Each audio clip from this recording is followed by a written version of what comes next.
अस्सलाम वालेकुम my YouTube family, welcome back to my channel Sheen reaction. This is Meenosheen Chaudhary. We hope so आप सब लोग फिट फाट होंगे, टिप टॉप होंगे और मज़े से होंगे। तो जैसा कि पाकिस्तान और इंडिया की जंग शुरू हुई थी, इंडिया ने पाकिस्तान पे जंग मुसल्लत कर दी थी, इसी तरह बांग्लादेश को भी म्यांमार से और इंडिया की तरफ से थ्रेट लगा रहता है। तो इस बार डॉक्टर यूनुस ने डिफेंस बजट जो है वो बहुत ज़्यादा बनाया है। हिस्ट्री में कभी भी इतना ज़्यादा डिफेंस बजट जो है वो नहीं रखा गया, क्योंकि बांग्लादेश को भी इंडिया और म्यांमार से ख़तरा लगा रहता है और अपनी कंट्री को स्ट्रॉन्ग करने के लिए करना बहुत ज़रूरी था। मज़ीद डिटेल में देखते हैं आज की वीडियो में।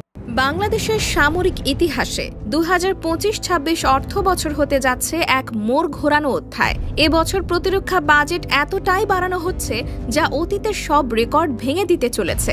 শুধু কাগজে কলমে নয়, এই বাজেটের পেছনে রয়েছে বহুদিনের ক্ষোভ, চাপা যুদ্ধ প্রস্তুতি এবং আঞ্চলিক নিরাপত্তা পরিস্থিতি থেকে উঠে আসা বাস্তব হিসাব নিকাশ।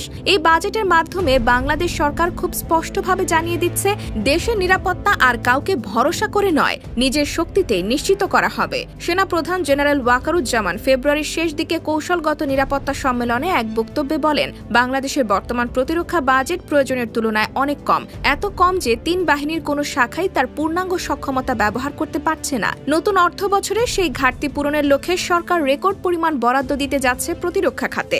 বর্তমান বাজেটে বরাদ্দ ছিল প্রায় 42,000 কোটি টাকা, আর এবার সেটা 50 থেকে 55,000 কোটি টাকায় উন্নীত করার পরিকল্পনা চূড়ান্ত হয়েছে। এই বাজেটের 50% চলে যায় বেতন ভাতা, খাদ্য, পোশাক ও আবাসনের পেছনে।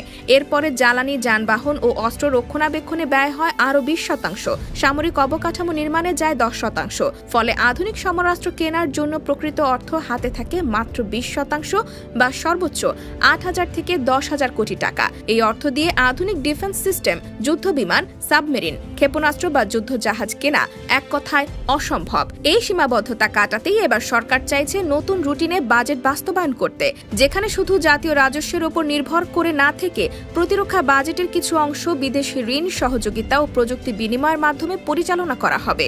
এর ফলে সামরিক সরঞ্জাম কেনায় গতির পাশাপাশি বৈচিত্র্য আসবে। যেমন একটি যুদ্ধ বিমান কিনতে ডজন খানেক শর্ত আর মধ্যস্থতাকারীর পেছনে অর্থ নষ্ট না করে এখন সরকার সরাসরি প্রস্তুতকারক রাষ্ট্র বা কোম্পানির সঙ্গে কাজ করবে। নতুন বাজেটের বড় অংশ বরাদ্দ রাখা হচ্ছে বিমান বাহিনীর জন্য, কারণ এই বাহিনীর বর্তমান সক্ষমতা আশঙ্কাজনকভাবে দুর্বল। যেসব যুদ্ধ বিমান আছে সেগুলো একদিকে পুরনো, অন্যদিকে মেরামতের অভাবে অপারেশনাল সক্ষমতা হারিয়েছে বহু আগেই। একটি যুদ্ধ বিমান স্কোয়াড্রন গঠন করতে 10টি ফাইটার জেট লাগে, আর বাংলাদেশে এখন কার্যকর অবস্থায় আছে হাতে গোনা কয়েকটি। রুশ তৈরি MiG-29, চীনা F-7 বা পুরনো কিছু ট্রেনার বিমান দিয়ে এখন আকাশ আর সুরক্ষা দেওয়া সম্ভব নয়। এই সংকট দূর করতে সরকার 2025-26 বাজেটে অন্তত 3 থেকে 4,000 কোটি টাকা শুধু যুদ্ধ বিমান খাতে বরাদ্দ দেবে বলে সিদ্ধান্ত হয়েছে। এই বাজেটের মধ্যে চীনের কাছ থেকে J-10C মাল্টিরোল যুদ্ধ বিমান কেনা, রাডার আপগ্রেড, নতুন গ্রাউন্ড সাপোর্ট ইউনিট তৈরি এবং পাইলটদের আন্তর্জাতিক প্রশিক্ষণ অন্তর্ভুক্ত থাকবে। এই যুদ্ধ বিমানগুলো এলে কেবল ভারতের রাফাল নয়, পাকিস্তানের J-17 এর সঙ্গে পাল্লাও দিতে পারবে বাংলাদেশ। অন্যদিকে নৌবাহিনীও অবকাঠামো এবং অস্ত্র সংকটে ভুগছে। চট্টগ্রাম ও খুলনায় যেসব ঘাঁটি রয়েছে সেখানে আধুনিক ডকইয়ার্ড না থাকায় নতুন জাহাজ মেরামত করা যাচ্ছে না সময় মতো। সাবমেরিনের সংখ্যা মাত্র 2টি, সেটাও চীন থেকে আনা পুরনো মডেল।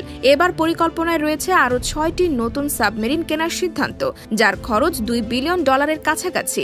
এছাড়াও যুক্ত হবে নতুন ফ্রিগেট, করভেট যুদ্ধজাহাজ এবং মেরিটাইম পেট্রোল এয়ারক্রাফট। বঙ্গোপসাগর এখন শুধু জাহাজ চলাচলের রুট নয়, বরং সামরিক উত্তেজনার সম্ভাব্য ক্ষেত্র। এই বাজেট সে হিসেবেও প্রস্তুতি। সেনাবাহিনীর দিকেও নজর দেওয়া হচ্ছে। এখন আর শুধু সৈন্য সংখ্যা দিয়ে লড়াইয়ের যুগ নেই, এখানে প্রয়োজন রকেট সিস্টেম, স্বয়ংক্রিয় কামান, ব্যালিস্টিক ক্ষেপণাস্ত্র, ড্রোন স্কোয়াড, আর্টিলারি ইউনিট ও স্যাটেলাইট নজরদারির সমন্বিত কাঠামো। সেনাবাহিনীতে ইতোমধ্যে যুক্ত হয়েছে তুরস্ক থেকে আসা TRG-300 মাল্টিপল রকেট লঞ্চার এবং MK-1 হাউইটজার। এবার নতুন বাজেটে আরও বড় সংখ্যক Nora artillery, tiger missile, anti tank guided missile ও হেলিকপ্টার কেনা হবে। এই পুরো বাজেট কাঠামোর ভেতরে সরকারের দৃষ্টিভঙ্গি একেবারে স্পষ্ট। এখন আর প্রতিরক্ষা মানে শুধু শত্রু প্রতিরোধ না, এখন প্রতিরক্ষা মানে সমুদ্র নিরাপত্তা, বন্দর সুরক্ষা, আকাশ সীমা নিয়ন্ত্রণ এবং অন্তত 5 থেকে 10 মিনিটের মধ্যে যে কোনো সীমান্ত লঙ্ঘনের জবাব দিতে প্রস্তুত থাকা। এই প্রস্তুতির পেছনে যে মানসিকতা কাজ করছে তা আগের সরকারের মতো মিটিং আর বিবৃতিতে সীমাবদ্ধ নয়। এই প্রস্তুতি এখন বাস্তব কৌশলের রূপ নিচ্ছে। এই বাস্তবতা থেকেই এবার বাজেট পরিকল্পনা সম্পূর্ণ নতুনভাবে সাজানো হয়েছে।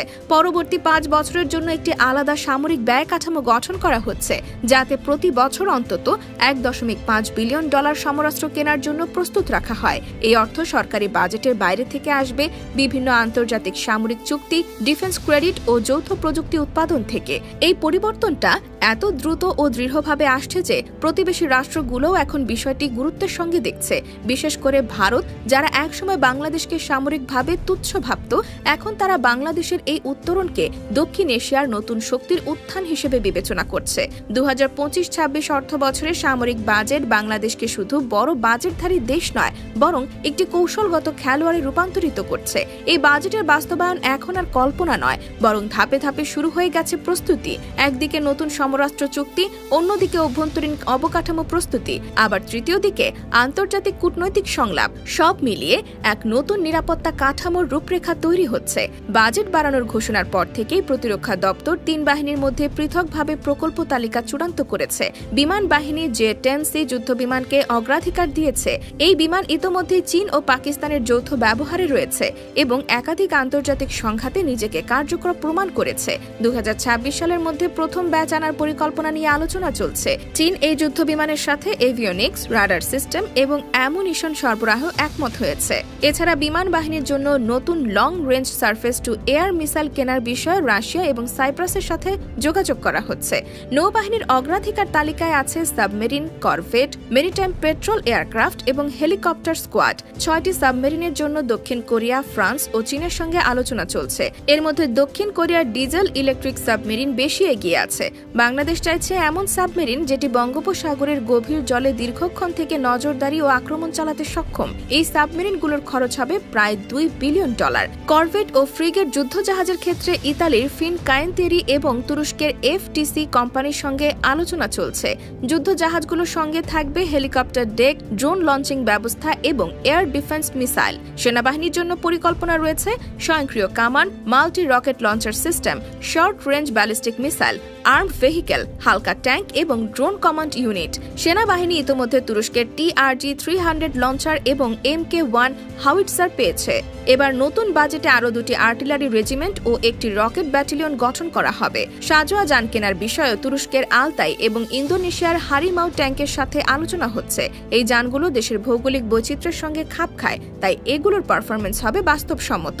তবে শুধু অস্ত্র কিনে রাখলে চলবে না, সেগুলোর অপারেশন, রক্ষণাবেক্ষণ এবং টেকনিক্যাল ইন্টিগ্রেশন নিশ্চিত করাও বড় চ্যালেঞ্জ। এজন্য প্রতিরক্ষা দপ্তর এই বাজেটে একটি বিশাল অংশ রেখেছে প্রশিক্ষণ, প্রযুক্তি हस्तांतर और सामरिक गवेषणार জন্য। ये थी आज की वीडियो। बांग्लादेश ने अपना डिफेंस बजट जो है वो काफ़ी ज़्यादा रखा है इस बार, क्योंकि जो आसपास के ममालिक हैं उनके दुश्मन ममालिक से उनसे हमेशा जंग का ख़तरा रहता है। तो इस बार बांग्लादेश जो है अपने डिफेंस बजट में बहुत ज़्यादा इजाफा कर रहा है और चाइना से, टर्की से, रशिया से जो है वो अपने मज़ीद वेपन्स ख़रीदेगा और अपनी आर्मी को मज़ीद स्ट्रॉन्ग करेगा। बांग्लादेश जो है वो अब चाइना, रशिया और तुर्की से डिफेंस इक्विपमेंट ख़रीदेगा और जो जेट यूज़ हुए J-10C फाइटर जेट पाकिस्तान ने इंडिया के ख़िलाफ़ यूज़ किए, ये फाइटर जेट भी चाइना बांग्लादेश को देने जा रहा है।